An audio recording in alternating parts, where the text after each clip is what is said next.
ইরানে ইসরায়েলি হামলার পেছনে নাটের গুরু মার্কিন president Donald Trump.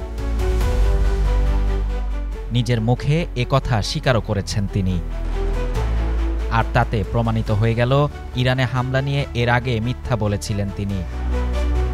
৬ November white হাউসে ট্রাম্প বলেন, ইসরায়েল প্রথমে যে হামলা চালায় তার দায়িত্বে ছিলাম আমি। তিনি আরও বলেন, হামলার প্রথম দিনটি ইসরায়েলের জন্য অসাধারণ ছিল, কারণ অন্যান্য হামলার তুলনায় সেদিন সবচেয়ে বেশি ক্ষয়ক্ষতি হয়েছিল। গত ১৩ জুন ইসরায়েল বিনা উস্কানিতে ইরানে বিধ্বংসী আক্রমণ চালায়।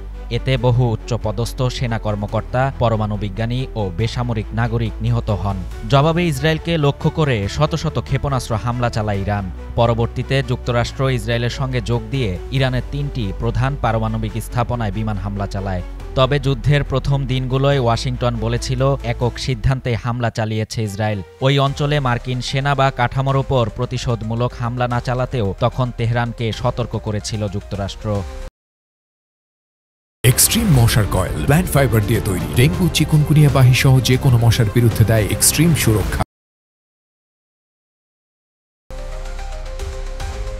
যুক্তরাষ্ট্রের হামলার জবাবে কাতারে মার্কিন বিমান ঘাঁটিতে ইরান ক্ষেপণাস্ত্র হামলা চালানোর পর দুই পক্ষের মধ্যে যুদ্ধবিরতির সিদ্ধান্ত হয়।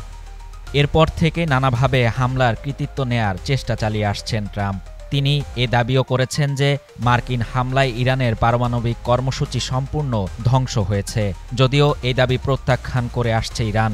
তবে অবশেষে ৬ নভেম্বর ট্রাম্প ইঙ্গিত দিয়েছেন ইরান ইসরায়েল সংঘাতে শুরু হয়েছে সরাসরি তারই ইশারায়। শাহরিয়ার শাফাত, বাংলা নিউজ 24।